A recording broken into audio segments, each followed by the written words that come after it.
Arlie la grâce Tuvir, la chaîne qu'il nous faut. Ne zappez pas. Deux arbres dans le jardin d'Éden, au milieu du jardin. L'arbre de la connaissance du bien et du mal et l'arbre de vie.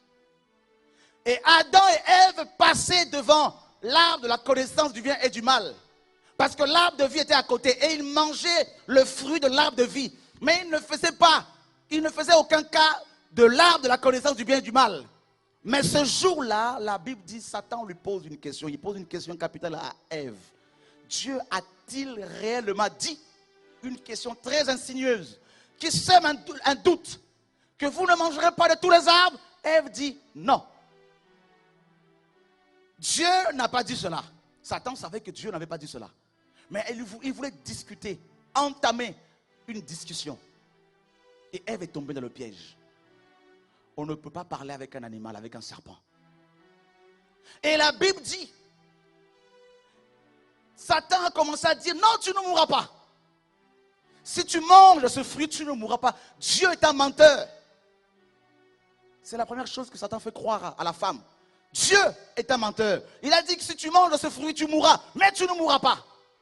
La deuxième chose que le serpent dira à Ève, Dieu sait que le jour où vous en mangerez, vous serez comme Dieu. La deuxième chose dont Satan accuse Dieu, c'est l'égoïsme. Dieu ne veut pas que vous soyez comme lui. Et la Bible dit que Ève a commencé à regarder cet arbre autrement. Elle a vu que ce fruit était agréable à la vue. La convoitise, effectivement. Alors qu'elle passait devant, elle ne voyait pas cela. Et que ce fruit était agréable, bon à manger. Vous savez, c'est terrible la tentation. La Bible dit que Ève, elle va en manger. Et puis elle va donner à son mari qui était à côté. Comment Adam a-t-il pu laisser sa femme parler avec un serpent? Il n'était pas un chef. Il n'était plus un chef. Alors, ils vont effectivement manger ce fruit et ils vont dépouiller de la gloire de Dieu et Dieu va les chasser du jardin. Tous sont péchés et sont privés de la gloire de Dieu. Mes amis, Christ, la réalité, le second Adam est venu. Il est venu pourquoi? La Bible nous dit qu'il est venu pour restaurer l'homme. En gros, pour restaurer son épouse, tout simplement. Dans Hébreux chapitre 9, la Bible dit que la première alliance avait des ordonnances relatives au culte. Et Dieu va imposer des ablutions. Dieu va imposer des sacrifices charnels. Au verset 10, on nous dit que Dieu va imposer toutes ces choses jusqu'à l'époque de la réformation, diorthosis en grec, c'est-à-dire restaurer dans sa condition initiale et normale ce qui a été brisé, ce qui a été défait, c'est-à-dire Ève, tout simplement. Le deuxième Adam est venu pour restaurer Ève. Alors, écoutez-moi frère, vous verrez que Satan a procédé de la même manière lors de la tentation du deuxième Adam, dans Matthieu 4 et Luc 4. Il lui dit, si tu es fils de Dieu, transforme ce pierre en pain, le ventre. Combien de pasteurs perdent-ils leur onction à cause du ventre? Dans Philippiens 3, Paul dit, ils ont pour Dieu leur ventre. Et Satan sait que ton ventre veut manger. Oui, par rapport à la dîme, si on ne prend pas la dîme, frère, on va manger comment?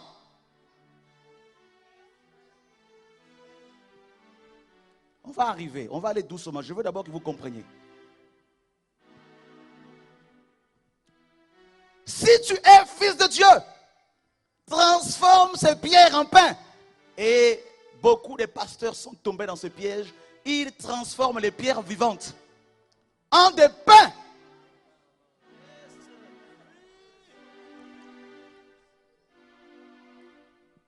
Dieu ne t'a pas établi sur son peuple pour le traire comme une vache à lait. concert payant, on va voir tout ça là. Vous avez reçu gratuitement, donnez gratuitement. Séminaire payant, école biblique payante. Nous avons reçu l'évangile gratuitement. Nous devons le donner. Gratuitement, yes. On va arriver. Oh, il ne faut pas toucher à mes brebis. Si tu es un apôtre, transforme ces frères et sœurs qui sont des pierres vivantes avec lesquelles Dieu bâtit son église. Transforme-les en de pierres, en de pain, chikwang, entrecôte, tout ce que tu veux. Tout ce que tu veux, transforme-les.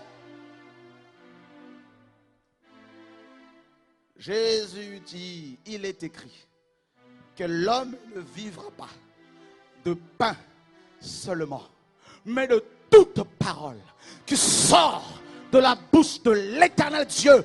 Quand Dieu parle, ton âme, oh mon ami, se réjouit, ton âme est nourrie.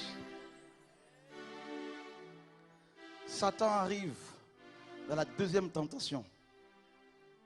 Il dit, écoute, il va l'amener sous le sommet du temple.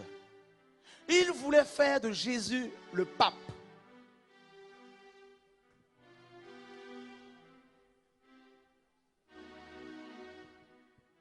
Soit le président de la CEAF, la communauté des églises d'expression africaine. En France, retournez en Afrique. Avec les Grecs, je parle comme un Grec. Pour gagner les Grecs, si tu veux parler africain en France, en tant que chrétien, repars en Afrique, mes amis. Ça, c'est la vie.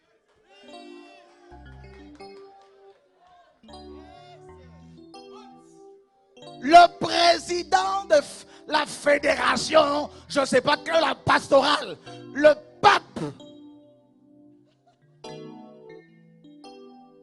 archibishop, archevêque. Jésus dit non. Comment peux-tu me proposer d'être au sommet du temple alors que je suis le temple?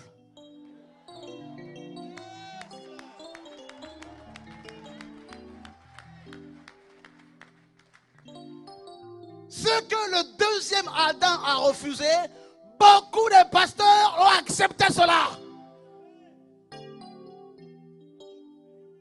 Tu n'as pas besoin d'une pastorale quelconque. Le clergé. J'ai pas vu tout ça. On va voir ça dans la Bible, j'ai pas vu.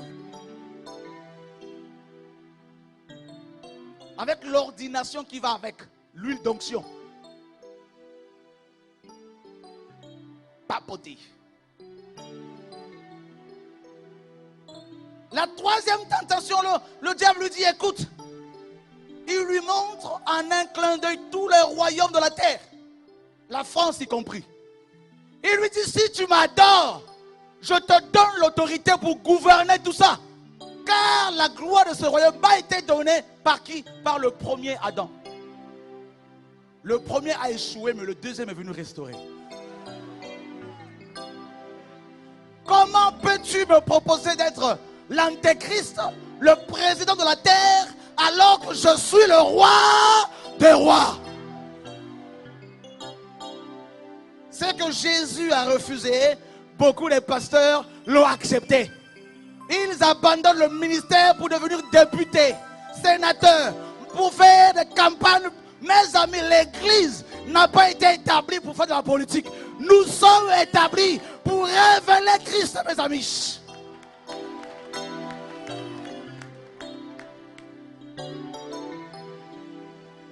Alléluia.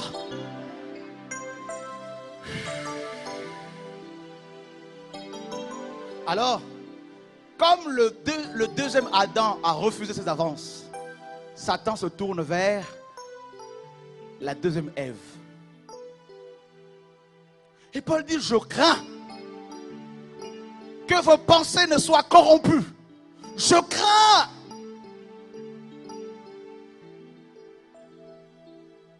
Malheureusement, mes amis, écoutez-moi très bien s'il vous plaît.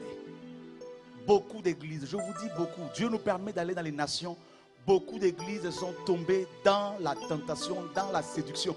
Beaucoup de pasteurs, beaucoup d'apôtres, beaucoup de prophètes, beaucoup de pasteurs, d'évangélistes sont tombés dans la séduction. Alors qu'est-ce qui se passe? Nous allons voir ça rapidement. Prenons Luc.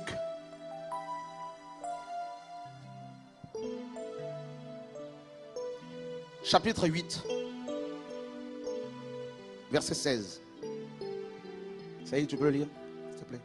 Luc chapitre 8, verset 16. Personne, après avoir allumé une lampe, ne la couvre d'un vase ou ne la met sous un lit, mais il la met sur un chandelier afin que ceux qui entrent voient la lumière.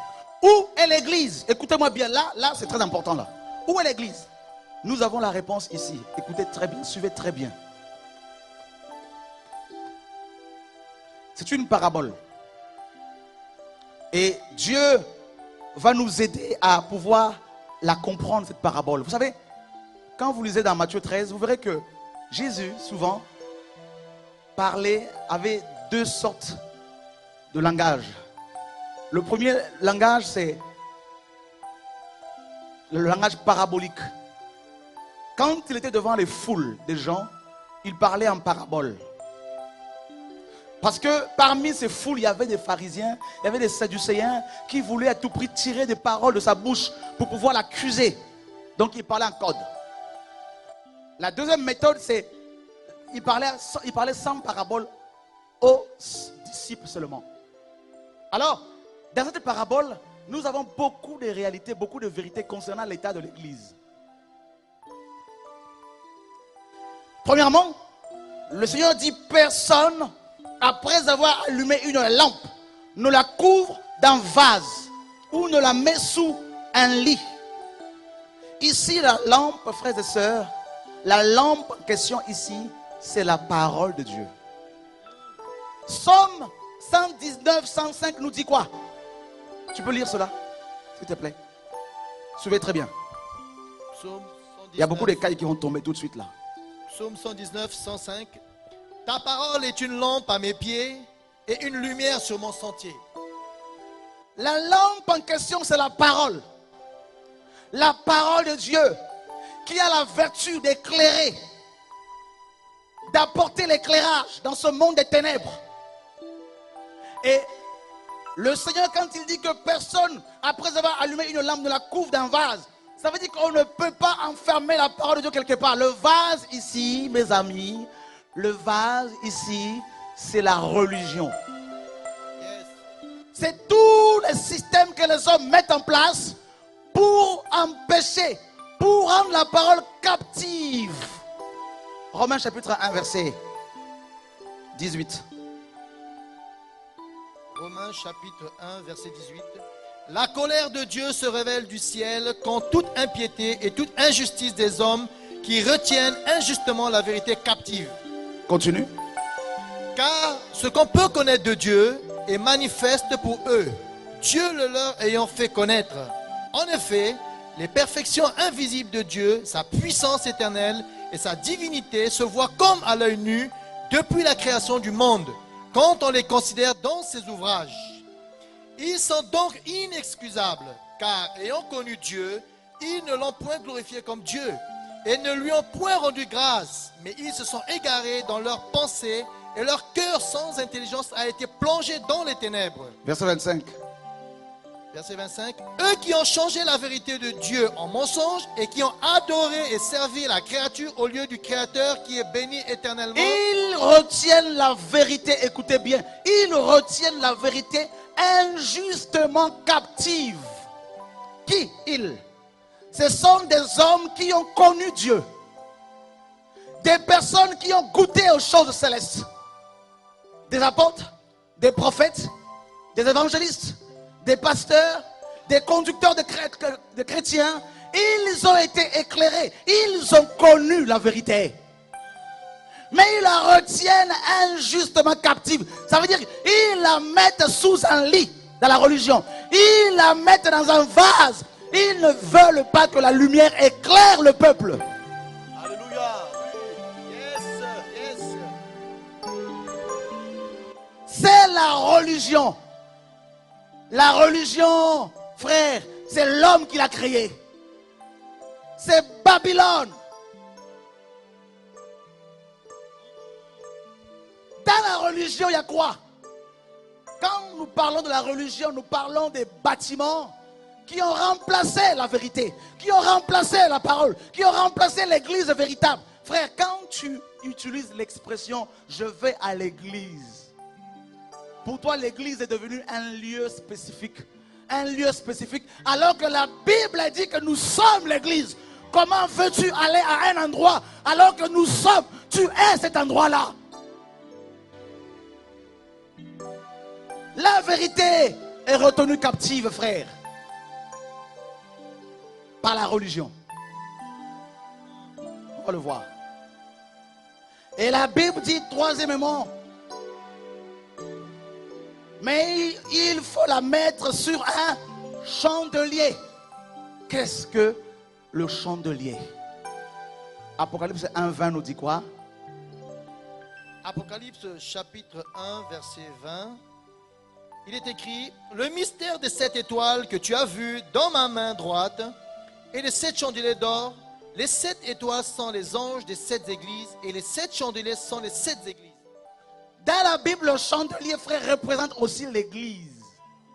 Et le chandelier, frère, n'a pas de valeur sans la lumière qui est la parole de Dieu. Dans le tabernacle, le chandelier était alimenté par l'huile. Vous vous rappelez de la parabole de 10 vierges? 5 avaient des lampes, le chandelier.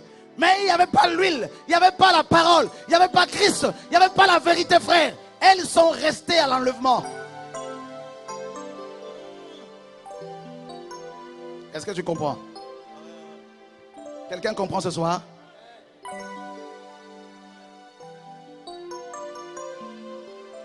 Regardez, quand nous lisons Apocalypse chapitre 1er, Jean va voir la lumière, la parole, Jésus, marchant au milieu de 7 chandeliers d'or. Jésus, quand il est venu bâtir l'église, le chandelier, il était lui-même la lumière, la parole au milieu du chandelier. Il marchait au milieu de son peuple. Les délivrances, frères, se faisaient facilement. Il n'y avait pas de cure d'âme. Il n'y avait pas de thérapeute. Il n'y avait pas tous ces séminaires de miracles de guérison. Venez, venez, vous serez guéris. Il n'y avait pas toute cette publicité, mes amis. Il n'y avait ni radio, ni internet, ni télé, ni je ne sais pas quoi. Mais il y avait la parole, mes amis.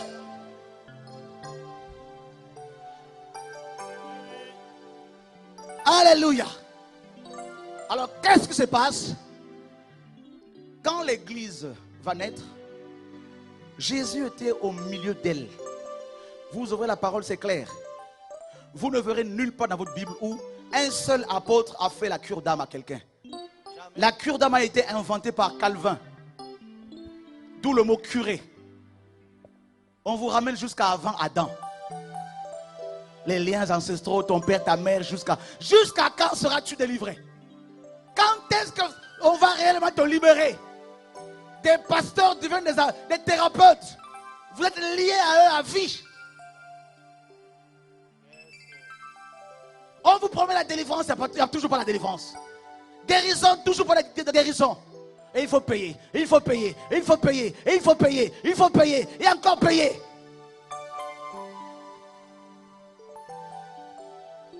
Le problème, c'est que la lampe, la vérité, mes amis, dès le 1er siècle de l'église, la vérité, la parole de Dieu, les hommes ont commencé à la mettre dans un vase, dans la religion, à choisir, à dire telle vérité n'est pas conforme, telle chose n'est pas conforme. Prenons ceci, prenons cela, prenons ceci, prenons cela. Au fur et à mesure, le chandelier, l'église, perdait sa valeur, perdait la lumière. Et voilà pourquoi, frères et sœurs, la plupart de nos églises actuellement n'ont plus de lampe, n'ont plus la parole. La vérité a disparu.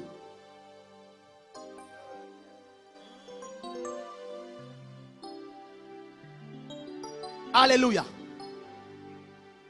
Je vais vous dire une chose. Du 1er siècle au 4e siècle de l'église, les choses allaient encore. Mais quand Constantin va arriver au pouvoir, l'église va devenir une religion, la religion, le christianisme. Et Constantin a changé beaucoup de choses dans l'église. Il a mis en place l'ordination. Voilà pourquoi vos pasteurs se font ordonner comme des prêtres catholiques. Soutane, crucifix. Moi je dis il faut les arrêter, il faut les envoyer au Vatican. Leur placer là-bas. J'ai pas vu dans le Nouveau Testament un seul apôtre être ordonné. C'est l'église qui reconnaissait le ministère par leurs fruits. C'est ce que la Bible m'enseigne. Oui. Yes, yes. On va aller doucement. Au IVe siècle, au concile de Nicée, ils ont mis en place l'ordination. Voilà pourquoi beaucoup de pasteurs se font ordonner avec soutane. Ils vont faire appel à des Américains qui viennent avec l'anglais très excellent. Et comme nous les francophones, nous sommes de temps à autre complexés vis-à-vis des anglophones, on dit non, tu vas être ordonné, tu vas recevoir la sainte ordination pour faire partie du sacerdoce. La Bible dit que tous les chrétiens sont dans le sacerdoce universel. 1 Pierre 2,9 dit, vous au contraire, vous êtes un sacerdoce royal. Mes amis, dans quel sacerdoce cherches-tu encore à être établi?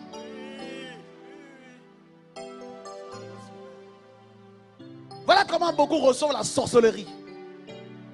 Tous ceux qui ont été ordonnés comme ça ont besoin d'une bonne délivrance. Venez, nous allons vous imposer les mains. Au nom de...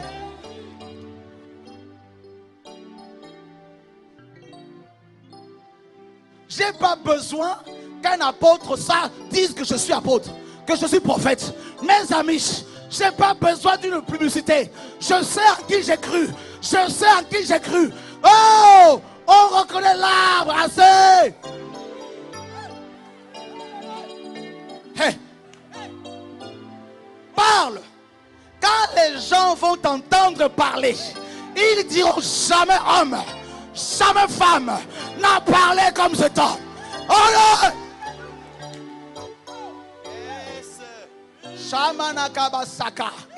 Ce n'est pas celui qui se recommande à lui-même qui est approuvé. 2 Corinthiens 10, 18. Mais c'est celui que l'Éternel Dieu recommande. L'ordination. On va faire une fête. On va manger. Et voilà qu'on va ordonner papa pasteur et maman pasteur. J'ai pas vu dans ma Bible où on a ordonné un pasteur avec sa femme à côté. Dis à ton voisin, Babylone! Babylone!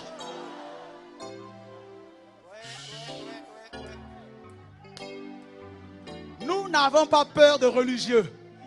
Nous savons en qui nous avons cru. Nous n'avons pas de puissance contre la vérité. Nous n'en avons que pour la vérité. Et vous connaîtrez la vérité, la vérité.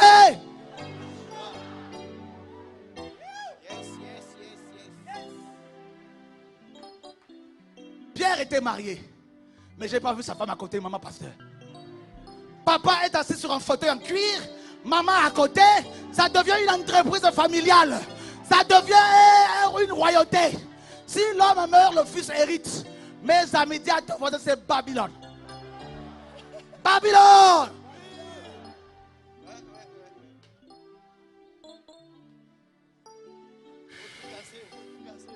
Maman n'a pas de message. Elle prend un verset seulement. Elle dit Alléluia, Alléluia, Alléluia, Alléluia. Quel message? Nous avons besoin du message. Qu'est-ce que tu as dit dans notre génération? Où est le message? Où est la parole? Où est la parole? Où est la parole? Voilà.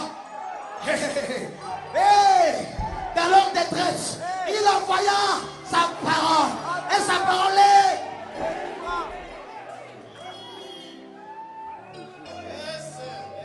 Maman pasteur gère les femmes. Papa gère les hommes. L'entreprise est gérée correctement. Toutes les dîmes c'est de la poche de papa pasteur pour aller dans les missions. Mes amis, je n'ai pas vu dans le Nouveau Testament où Paul a parlé de la dîme.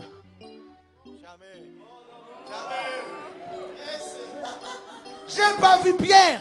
Paul dit quoi? Je vous ai enseigné tout le conseil de Dieu. Sans à rien. Paul aurait oublié la dîme. Que chacun donne comme il a. Sans contrainte ni tristesse. Car Dieu aime celui qui donne avec.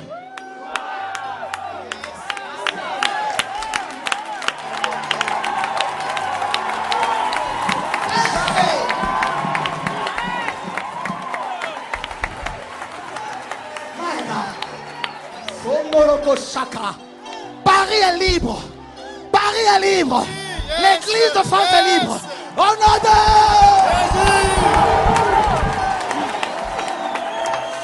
Fire. My God. Je connais un homme. Je connais un homme. Je connais un homme. Hey! Quand on le met dans la tombe, la vérité, on ne peut pas le mettre dans la tombe, dans un vase. Mes amis, je connais un homme.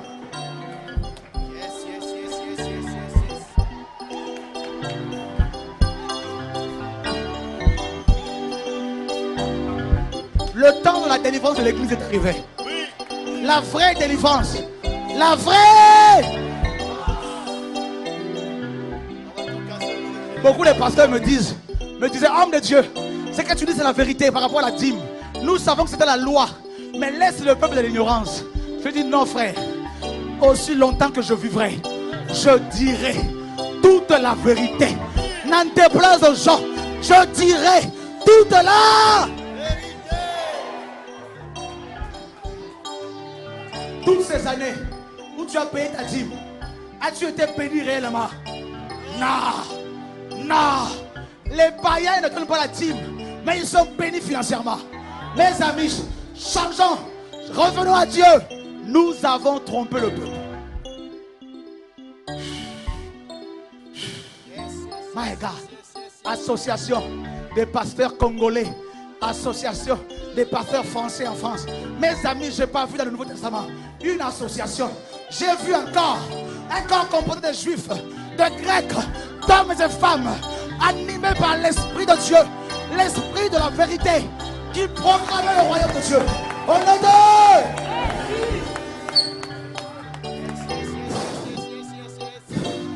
Là, il y a beaucoup d'anges ici. My God. Il y a quelque chose de ici. Il y a quelque chose de terrible ici. Des liens se brisent. Des liens se brisent. Au nom de Jésus. On a caché la vérité depuis des années. Frère, lisez la Bible. Aucune église biblique n'était dirigée par un seul homme, le pasteur. Vérifie, il n'y en a pas. Dans ton église, il n'y a que ton pasteur qui prêche. Du 1er janvier au 31 décembre. Si ce n'est pas lui, c'est maman pasteur. Si ce n'est pas elle, c'est les amis qui viennent des États-Unis. Mes amis, je n'ai pas vu ça dans la Bible. Dans le Nouveau Testament, je vois le corps en mouvement. Paul dit que faire lorsque vous vous assemblez. Les uns ou les autres ont dit une instruction. Mes amis, il faut que la vérité soit proclamée. Nous sommes fatigués. Dis à ton voisin, nous sommes fatigués.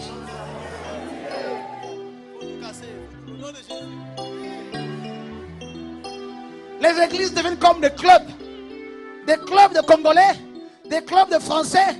Mes amis, Jésus n'est pas venu pour créer un club. Est-ce que tu me suis? Est-ce que tu me comprends? My God, ça va être chaud. Pour ta vie, là, ça va être chaud. Tu ne pourras plus t'asseoir tranquillement. Tu ne pourras plus dormir tranquillement. Tu as commis une grave erreur que de venir ici. Il ne fallait pas venir ici. Parce que tu vas recevoir la vérité. Et la vérité va te libérer. Au nom de...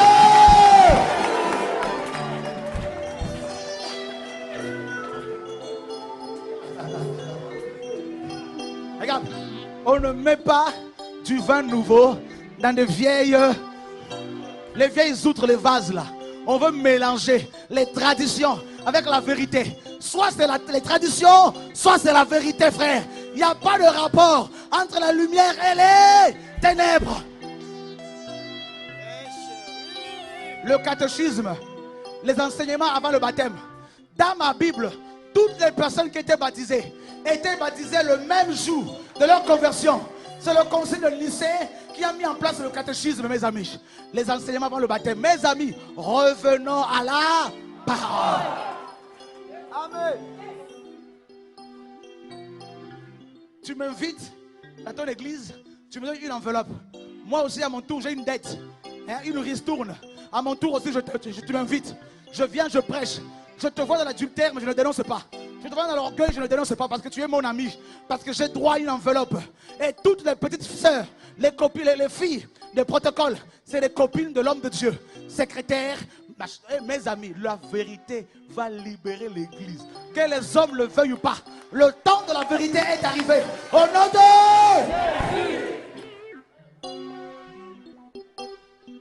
Jésus.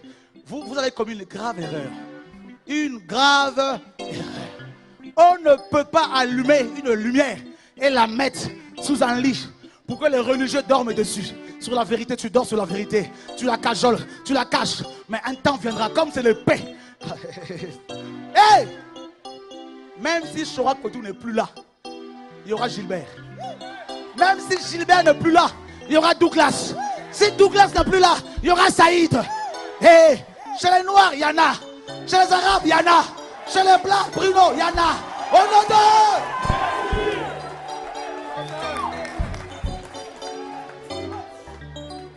La religion. Nous sommes fatigués. On va à l'assemblée, on sait toujours comment ça commence et comment ça finit. On vient là. Oh, le modérateur, celui qui préside, qui remplace le Saint-Esprit. Oh, nous commençons par la repentance. Repentons-nous. Mais entre ta maison et l'assemblée, si tu étais mort, tu serais parti où? Mes amis, dis à ton voisin, Babylone! Babylone! Au nom de... Si tu aimes beaucoup le pasteur, il va t'ordonner diacre. Si tu sers sa femme, il va t'ordonner ancien. Un ancien qui n'a même pas la parole. Un ancien qui n'a aucun discernement. Un ancien qui ne craint pas Dieu. Qui a 3 femmes, 2 femmes. La Bible dit que l'ancien doit être irréprochable.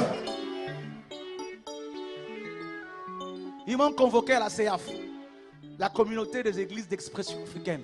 Mais ils ont oublié que Chora est français d'abord, d'origine africaine. Parce que Chora a adopté le langage de blanc, de français pour gagner la France. Mes amis, je ne me vois pas dans une association quelconque. Les Jean-Baptiste, on ne peut pas les enfermer. Celui qui est né de nouveau comme du vent. Contrôlez le vent, vous pouvez le contrôler. Ça change de direction. Hey! Hey! Hey! Hey! Hey! Hey! Hey!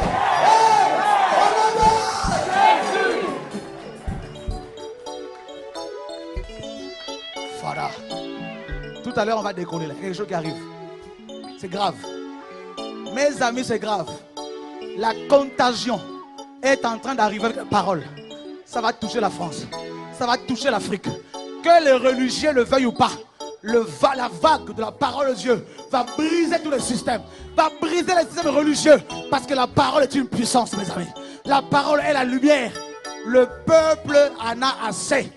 Les chrétiens en ont marre. Offrande d'action de grâce. Dis à ton voisin, c'était la loi. C'était la loi. C'était la loi.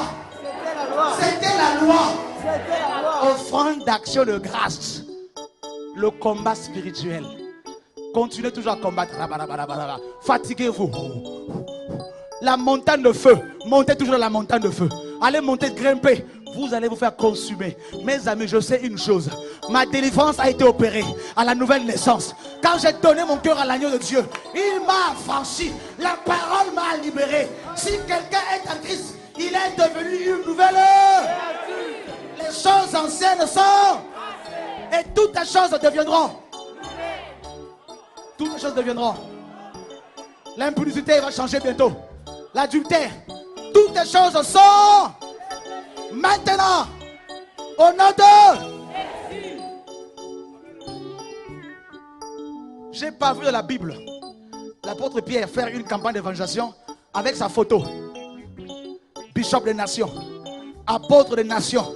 Avec sa femme maquillée comme pas possible. À côté. C'est comme les marabouts. Entre vous et les marabouts, où est la différence? entre vous et le médium. Où est là? Voici les signes qui accompagneront ceux qui auront. Ils chasseront les. Voilà la vérité, frère. Dis à ton voisin, tu es libre. Tu es libre. Tu es libre. Au nom de Jésus.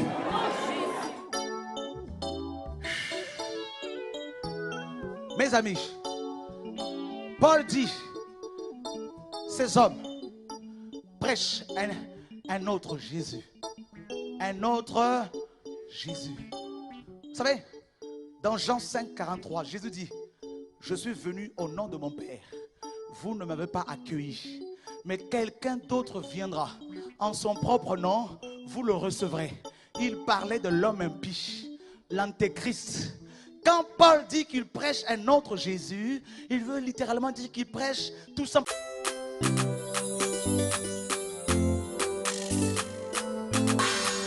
Arlie, la grâce TV, la chaîne qu'il nous faut. Ne zappez pas.